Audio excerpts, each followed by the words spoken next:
Simon রিমার ঠোঁট ছেড়ে রিমা থেকে সরে গিয়ে বলল, তাহলে এখন থেকে আমার রুমের অফিসিয়াল ভাবে কাজকর্ম কে করবে? রিমা বলল, আমি। বাড়ির সবাই আমার বিরুদ্ধে কথা বললে ডিফেন্ড করবে কে? জানতে চাইলো সাইমন। রিমা বলল, আমি। তাহলে আজকে তোকে মাফ করা হলো। আজকে যে আমি একা আমি করবো, আগামীকালকে থেকে যেন কোনো কিছু বলতে না হয়। আর বাড়ির কেউ যদি আমার বিরুদ্ধে কিছু বলে, সাথে সাথে জবাব দিবি, তুই দিবি, আমি মুখ খুলবো না। আচ্ছা ঠিক আছে, এখন রুম থেকে যাও, অনেক রাত হয়েছে, যে কেউ এসে দেখে ফেলবে, বলল রিমা। যেতে ইচ্ছে করছে না, আর একটু থাকি, বলল সাইমন। রিমা সাথে সাথে সাইমনকে রুম থেকে বের করে দিয়ে বলল, চুপ, যাও এখন, আর একটি কথাও না বর্তমান। রিমা গতকালকের কথা মনে করে মুচকি মুচকি হাসছে, আর একটু পরপর নিজের হাত দিয়ে নিজের মুখ ডেকে ফেলছে। এখন থেকে অফিসিয়ালি ডেট করছে সাইমনের সাথে, কেমন যেন ফিল হচ্ছে রিমার। এদিকে সাদাপ এখনো জড়িয়ে ধরে ধীরে ধীরে সফটলি চুমু খাচ্ছে নূরকে।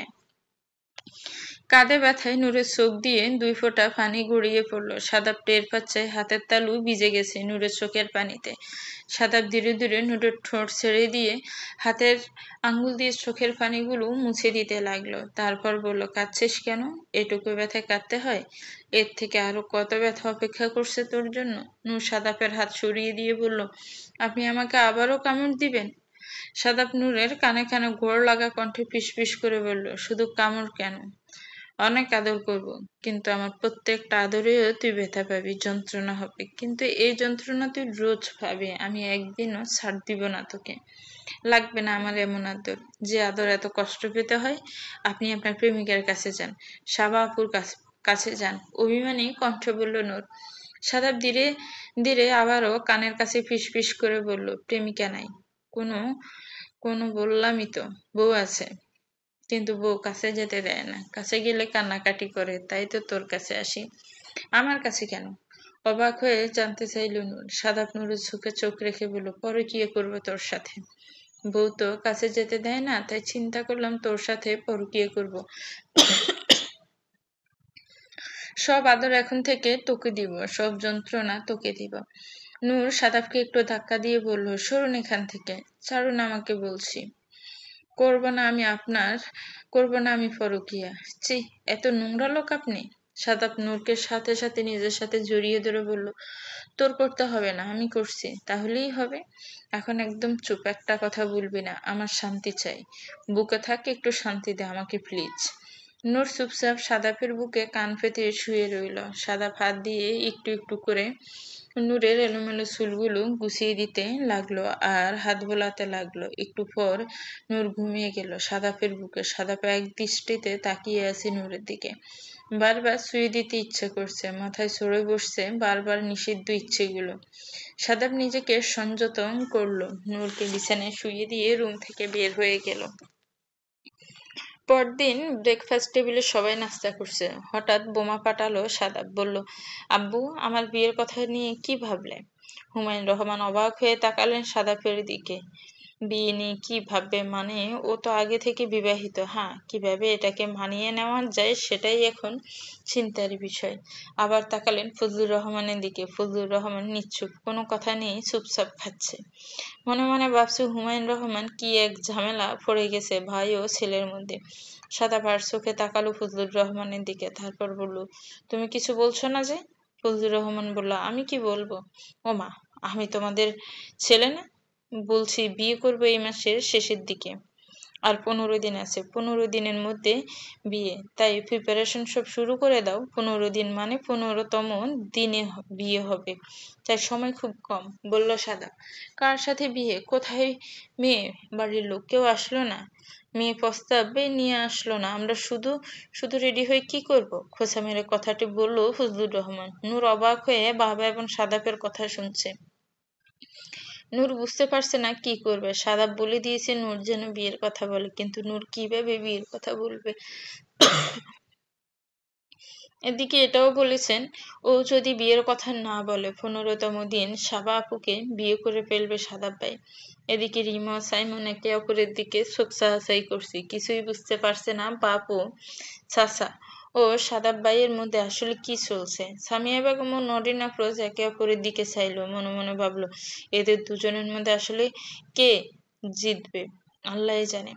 সাদাব খাওয়া শেষ করে টেবিল থেকে উঠে দাঁড়ালো, তারপর চাচা ফজলুর রহমানের দিকে তাকিয়ে বলল, ঠিক 27 তারিখে বিয়ে হবে, সবকিছু ফাইনাল, মেয়েও ফাইনাল। মেয়ে নিজে এসে তোমাদেরকে বলবে বিয়ে করবে, আর আশা করি বলার সাথে সাথে তোমাদের আর কোনো অমত থাকবে না। সাদাব টেবিল ছেড়ে উঠে যেতে যেতে নূরের দিকে তাকিয়ে বলল, একটা কফি নিয়ে উপরে আয়, আর তাড়াতাড়ি রেডি হয়ে স্কুলে নামিয়ে দিয়ে যাব। ফজলুর রহমান অবাক হয়ে তাকালেন সাদাফের দিকে। এই ছেলে তো এখন থেকে নূরকে বউ হিসেবে ট্রিট করা শুরু করে দিয়েছে, আর ফজলুর রহমান এখন আটকাতেও পারবে না, কপি দিতে যেতেই পারে। স্কুলেও সবসময় সাদাফ নূরকে দিয়ে আসে, তাই এখন না করার কোনো কারণও নেই। রিমা কলেজের বাইরে দাঁড়িয়ে আছে। রিমা কলেজ থেকে বের হলেই সাইমন বলল, চল পার্কে যাই ঘুরতে। রিমা বলল, এত জায়গা থাকতে পার্কে কেন ঘুরতে যাব, অন্য কোথাও যাই। সাইমন বলল, না, আমার পকেটে টাকা কম, 20 টাকার বাদাম কিনে দিব, তুই বাদাম খাবি আর পার্কে বসে থাকবি। টাকা কম মানে? তুই ভেবেছিস আমি কিছু জানি না? কয়েকদিন আগে তুই আমার ভাইয়ের কাছ থেকে 3000 টাকা নিয়েছিস। টাকা কি করেছিস, কোথায় খরচ করেছিস বল? বলল রিমা, কি তোর ভাইয়ের কাছ থেকে 3000 টাকা নিয়েছি বলে তুই খোটা দিলি? আজকে আমাদের সম্পর্কের প্রথম দিন, আমরা ডেটিং এ বের হয়েছি, আর তুই তোর ভাইয়ের কাছ থেকে টাকা নেওয়ার খোটা দিলি? ভুলে যাস না, তোর ভাই আমারও ভাই। রিমা বলল, আমি এত কথা শুনতে চাই না, এই রোদের মধ্যে আমি পার্কে যেতে পারবো না। চল বসুন্ধরা সিটিতে, ওইখানে গিয়ে দুপুরে লাঞ্চ করব, তারপর মুভি দেখব। সাথে সাথে সাইমনের কাশি উঠে গেল, বলল, বসুন্ধরা সিটিতে যে মুভি দেখবি, আবার লাঞ্চ করবি, মিনিমাম 3000 টাকা তোর ভাইয়ের কাছ থেকে নিয়েছিলাম। তার থেকে 500 টাকা অলরেডি শেষ, আর মাত্র 2500 টাকা আছে, এটা আমার কয়েকদিন চলতে হবে। রিমা রাগ করে বলল, দেখ, আজকে আমরা প্রথম ঘুরতে বের হয়েছি, আজকে একটু সুন্দর করে ঘুরবো, ভুলে যাস না টাকাটা আমার ভাইয়ের, তাই ভাইয়ের টাকা দিয়ে বোনকে ঘুরাতে এত কিপটামি কিসের? আমরা বসুন্ধরাতে যাচ্ছি মানে বসুন্ধরায় যাচ্ছি। ভুল হয়ে গেছে, আমার প্রথম দিন তোকে নিয়ে ঘুরতে বেরোবো, ডেটিং এ যাবে, এই কথাটা বলার জন্য তোর সাথে আমার বাসায় ডেটিং করা উচিত ছিল। সাথে নিয়ে যেতাম, 2 টাকার মোয়া খাওয়াইতাম, বাস, সুন্দর ডেটিং। বলল সাইমন, হয়েছে, এবার চল।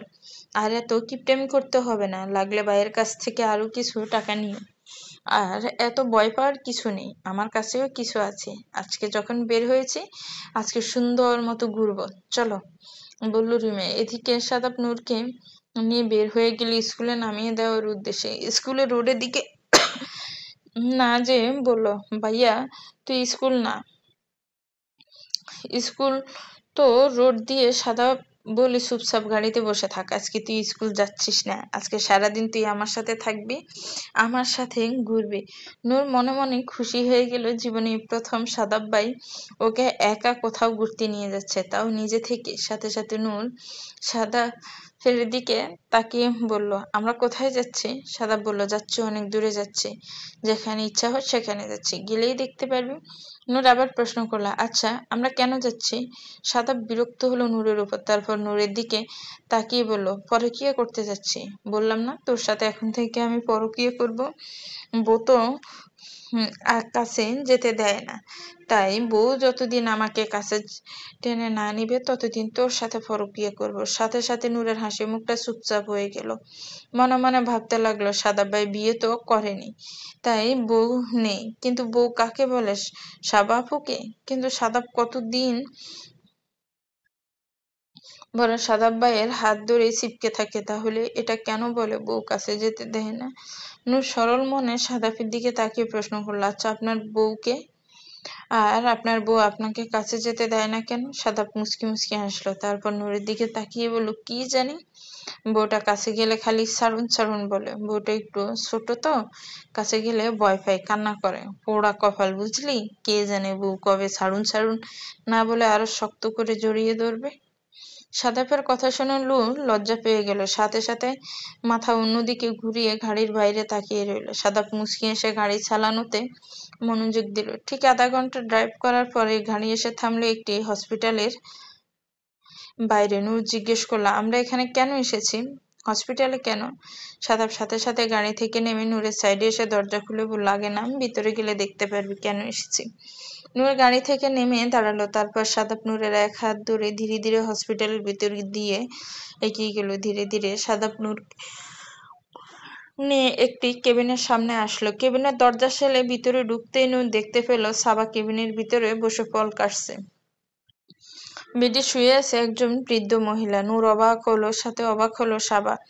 সাদাব বলে আসেনি, তার সাথে সাথে দাঁড়িয়ে গেল সাবা। নূর অবাক হলো, সাথে সাথে অভিমান হলো একটু। তাহলে সত্যি সত্যি উনি সাবা আপুর সাথে দেখা করতে এসেছে? তাহলে আমাকে কেন সাথে নিয়ে এসেছে? মনে মনে ভাবতে লাগলো নূর। মনে মনে বলল, আপনি আমাকে ভালোবাসেন না, আপনি সাবা আপুকে ভালোবাসেন। বসুন্ধরা সিটিতে নেমে লাঞ্চ করতে এলো সাইমন ও রিমা। মেনু দেখে সাইমন বলছে, তুই ইচ্ছা করে আমাকে এখানে এনেছিস না? দেখ এক একটা সেট মেনুর দাম কত করে। তোকে তো আমি সেট মেনুর বেশি খাওয়াতে পারবো না। একটা দেখ 670 টাকা করে, 1400 টাকা। তুই এখানে নষ্ট করবি হারামজাদি। উফ, তুমি থামবে? আমি তো বলেছি আমার কাছে কিছু টাকা আছে। এরকম করছো কেন? সব সময় কি বের হওয়া হবে? বলল রিমা। সাইমন রিমার দিকে তাকিয়ে বলল, তুই সব সময় বের হবি? তুই আমার পকেট কাটার ধান্দা করেছিস? তোর বাইরে থেকে কিছু টাকা নিয়েছিলাম বলে সেই টাকা তুই কিভাবে ধ্বংস করবি, এটাই তোর মিশন। এই মুহূর্তে দেখিয়ে দিলে তোর মতো বউ যার কপালে জুটবে তার আর পকেটে কিছু থাকবে না। রিমা বলল, বেশি বেশি বলছো কিন্তু। আর যাদের টাকা এত বড় বড় কথা বলছো, আমার বাপ চাচা ভাইয়ের টাকাই মনে রেখো। সাইমন বলে, 1 মিনিট, তোর বাপ চাচা ভাই হলে আমার কি সম্বন্ধী শ্বশুর আর তালুই লাগে?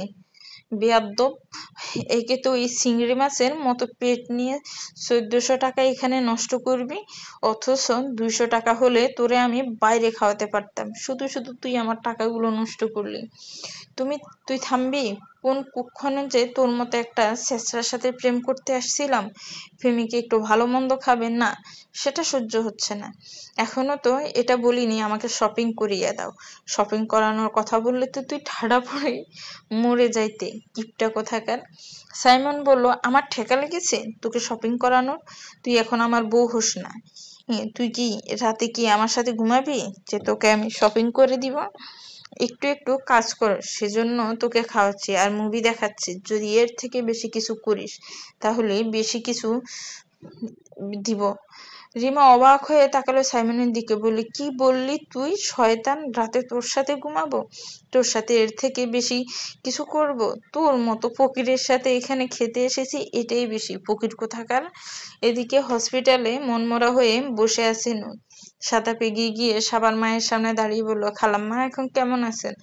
সাবার মা ধীরে ধীরে চোখ খুলে বলল, ভালো আছি বাবা, তুমি কেমন আছো?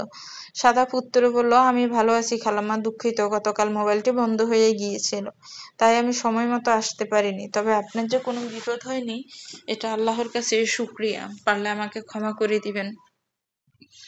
নূর অবাক হয়ে তাকালো সাদাপের দিকে। মোবাইল তো বন্ধ হয়নি, নূর ইচ্ছে করে বন্ধ করে রেখেছিল। তাহলে মিথ্যা কথা কেন বলল?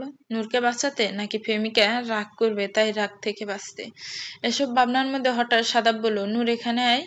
নূর তাকালো সাদাপের দিকে। সাদাব বলল, শুনিসনি, এখানে আয়। নূর চেয়ার থেকে উঠে কাছে গেল। সাদাব বলল, খালাম্মা, এই যে নূর, আমার চাচাতো বোন। নূর, উনি হচ্ছে তোমার সাবা আপুর আম্মু। উনি অসুস্থ ছিলেন গতকাল থেকে, এখন মোটামুটি সুস্থ। কথা বলো। এর মধ্যে ফল কেটে নিয়ে আসলো সাবা। নূরের সামনে দিয়ে বলল, নূর বসো এখানে চুপটি করে, ফল খাও। নূরের ভিতরে মনে কোথাও একটু অপরাধ বোধও কাজ করছিল। নূর ইচ্ছে করে ফোনটা বন্ধ রেখেছে, নিশ্চয় সাবা আপু তা জানে, তাও কিছু বলছে না কেন? নূর বলল, আমি এখন ফল খাবো না। সাবা বলি, একটু খাও, ফল খেলে খারাপ না, ভালো ফল খাওয়া স্বাস্থ্যের জন্য ভালো, বুদ্ধি বাড়ে। নূরের এখন ভীষণ খারাপ লাগছে, মনে মনে ভাবছে সাবা আপু কেন এত ভালো ব্যবহার করছে। নূর তা আরো খারাপ করেছে, ফোনটা বন্ধ রেখেছিল। সাবা আপু জেনে শুনে কেন কিছু বলছে না নূরকে? সাদাব জানে ছোট্ট নূরের মনের মধ্যে এখন কি চলছে, তাই সাদাব উঠে এসে একটি আপেলের মুখে দিয়ে বলল, নূর খাচ্ছিস না কেন? কি এত ভাবছিস? ছোট্ট মাথায় এত জোর দিতে হবে না, কিছু ভাবতে হবে না, চুপচাপ খা। একটু পর আমরা বের হবো, এক জায়গায় যাব। মাথা তুলে তাকালো সাদাপের দিকে। এক জায়গায় যাবে মানে এখানেই শেষ না, আবার কোথায় নিয়ে যাবে? মনে মনে ভাবতে লাগলো নূর। সাদাপ জানে এখানে আসায় নূর খুব বেশি একটা খুশি হয়নি, কিন্তু এখানে আসাটা উচিত ছিল, ভদ্রতার খাতিরে হলেও আসা উচিত ছিল। আর নূরেরও নিজের চোখে দেখা উচিত ছিল সাবার আম্মু যে আসলে অসুস্থ, যে কাজটা করেছে সেটা ঠিক করেনি। এখান থেকে বের হয়ে আর সারাদিন নূরকে নিয়ে ঘুরবে, এই প্ল্যান অবশ্য এখনো নূর জানে না, তাই হয়তো মনমরা হয়ে বসে আছে। বের হয়ে যখন বলবে ঘুরতে যাওয়ার কথা তখন খুশি হয়ে যাবে, এটা সারপ্রাইজ থাকুক নূরের জন্য, তাই আর কিছু বলল না সাদাপ। এদিকে নূর ভাবতে লাগলো আবার কোথায় নিয়ে যাবে, সাথে কি সাবা আপুও যাবে? নিশ্চয়ই তারা ডেটিং এ যাবে, সাথে আমাকে কেন নিবে? লাঞ্চ করে মুভি দেখার জন্য টিকিট কাটতে দাঁড়িয়েছে সাইমন। টিকিট কাটতে গিয়ে দেখে টিকিটের প্রাইস 600+, দুজনের জন্য টিকিট প্রাইস পড়বে 1200 টাকা। পপকর্ন নিতে হলে দুজনের জন্য কোল্ড কফি এবং পপকর্ন লাগবে প্রায় আরো 1000+। সাইমন তাকালো রিমার দিকে, ইশারা করে বুঝালো টাকা দে। রিমা পাশে দাঁড়িয়ে ফিসফিস করে বলল, কত টাকা লাগবে? সাইমন ফিসফিস করে বলল, আরো 1200 টাকা দে। রিমা বলল, 1200 টাকা? তাহলে তো আমার টাকা দিয়ে আমি ঘুরে ফিরে খেয়ে গেলাম, তুই আমার পিছনে কি খরচ করলি? এখন মান সম্মানের ফালুদা করিস না বোন, আমার ভালো না। তাড়াতাড়ি টাকা বের কর, মানুষজন সে আছে সামনের জন গেলে আমার সিরিয়াল, টাকা দিতে না পারলে মান সম্মান শেষ হয়ে যাবে, এক্ষুনি টাকা দে, বলল সাইমন। ডিমা কোনো কথা না বলে চুপচাপ টাকা বের করে পাশে গিয়ে দাঁড়ালো। সাইমন চুপচাপ টিকিট কাটার জন্য সিরিয়ালে দাঁড়ালো। এদিকে হসপিটালে বসে আছে নূর এবং সাদাব। সাবা ওর আম্মুর জন্য কিছু ফল ফ্রুটস কেটে সামনে দিয়ে এসে সাদাব আর নূরের সাথে বসলো। সাবার দিকে তাকিয়ে বলে, কিছু মনে করিস না প্লিজ, ফোনটা বন্ধ হয়ে গিয়েছিল। নূর আমাকে যখন বলেছে তখন অনেক দেরি হয়ে গিয়েছে, আমি আসলে ফোনের কাছে ছিলাম না। সাবা যদিও বাচ্চা না, বুঝতে পেরেছে সমস্যাটা কি, তবে এই সমস্যাটার জন্য তো সাদাপ এবং ও নিচেই দেয়। ছোট বাচ্চা নূরের ব্রেন নিয়ে যে খেলছিল দুজন, ওর কাছে যা ভালো মনে হয়েছে তাই করেছে। সাবা তাই বলল, সমস্যা নেই, সমস্যা তো মিটমাট হয়ে গিয়েছে, এটা নিয়ে এত টেনশন করতে হবে না। নূর তুমিও মন খারাপ করো না, বুঝতে পেরেছি তুমি ইচ্ছে করে এই কাজ করোনি, হয়তো সাদা ছিল না আশেপাশে তাই তুমি বলতে ভুলে গিয়েছো। কোনো সমস্যা নেই, বিপদ যেহেতু হয়নি তাই এটা নিয়ে আমাদের আর কথা না বলাই ভালো। নূর সাবার দিকে তাকালো, মুচকি আসলো, কিন্তু আসলে ভিতরে অনেক অপরাধ বোধ কাজ করছে নূরের। যত কিছুই হোক, সাবাপুর আম্মু অসুস্থ ছিল, তার ব্লাডের প্রয়োজন ছিল। আল্লাহ না করুক যদি নূরের এই গাফিলতির জন্য আর সাবাপুর আম্মুর কিছু হয়ে যেত, তাহলে নূর কখনো নিজেকে ক্ষমা করতে পারত না। যত কিছুই হোক, ব্যক্তিগত স্বার্থের জন্য একজন মানুষকে কষ্ট দিবে নূর এরকম মন মানসিকতার মেয়ে না, তাই চুপচাপ মাথা নিচু করে বসে রইল নূর। এদিকে সাদাব সবার দিকে তাকিয়ে বলল, তাহলে আমরা এখন উঠি, আমাদের এক জায়গায় যেতে হবে, দেরি হয়ে যাচ্ছে। সাবা বলল, আর কিছুক্ষণ বসতি না হয়? সাদাব বলল, না, আরেকদিন আসবো, আজকে উঠি। বলে নূরকে বলল, চল খালাম্মার কাছ থেকে বিদায় নিয়ে আসি। সাবার আম্মুর কাছ থেকে বিদায় নিয়ে সাদাব এবং নূর বের হয়ে গেল। গাড়িতে বসে নূর জিজ্ঞেস করলো, আমরা কোথায় যাচ্ছি? সাদাব বলল, সারপ্রাইজ, গেলেই বুঝতে পারবি, চোখ বন্ধ করে শুয়ে থাক, চোখ খুলে দেখবি আমরা চলে এসেছি। নূর বলল, কেন শুয়ে থাকবো কেন? সাদাব নূরের দিকে তাকিয়ে মুচকি হেসে বলল, ছোটবেলা কোথাও গেলে তো রাস্তায় আমার কোলে শুয়ে পড়তি, এখন সিটে বসে আছিস তাই ভাবলাম তুই তো ঘুমিয়েই যাবি। নূর বলল, মোটেও না, এখন আমি বড় হয়েছি, এখন কোথাও গেলে আমি ঘুমিয়ে যাই না। সাথে সাথে সাদাব নূরের দিকে তাকিয়ে গাড়ি চালাতে চালাতে বলল, হ্যাঁ বড় তো হয়েছিস, আগে তো আমার কোলে বসে যেতি, এখন তো আমার কোলে বসে যাস না, আলাদা সিট লাগে তো। নূর চোখ দুটো সরু করে তাকালো সাদাফের দিকে, তারপর অন্যদিকে ঘুরে চেয়ে থাকলো। লোকটা কথায় কথায় ওকে শুধু লজ্জা দেয়, কি দরকার এসব বলার, যে আগে কোলে পড়ে যেত নূরের বুঝি এসব শুনে লজ্জা লাগে না। কিছুক্ষণ ড্রাইভ করার পরই ওরা চলে আসলো একটি ছোট ফার্ম হাউসের মধ্যে। এই ফার্ম হাউস এটা সম্পূর্ণ প্রাকৃতিক পরিবেশের তৈরি, শন দিয়ে ছোট ছোট কুটির ঘর করা, পুকুর বাঁধানো, সেখানে মাছ ফেলা হয়। সে মাছ ধরবে বড়শি দিয়ে এবং সেই মাছ রান্না করে ওরা দুপুরে লাঞ্চ করবে। নৌকায় ঘুরবে, খালি পায়ে ঘাসের উপরে হাঁটবে, আশেপাশে শুধু গাছপালা আর ছোট ছোট পুকুর তৈরি করা। সব থেকে মজার ব্যাপার হচ্ছে বড়শি দিয়ে সাদাপ মাছ ধরবে, সেই মাছ ওরা নিজেরা রান্না করে নিজেরাই খাবে, যেন ছড়ই বাতি হচ্ছে। নূরের কাছে ভীষণ ভালো লাগলো এই ছড়ই বাতি প্রোগ্রামটি। সাদাবের কাছে এসে বলল, চলুন তাহলে তাড়াতাড়ি মাছ ধরবেন আর আমরা মাছ রান্না করব। সাদাপ নূরের দিকে তাকিয়ে বলল, তুই মাছ কাটতে পারিস?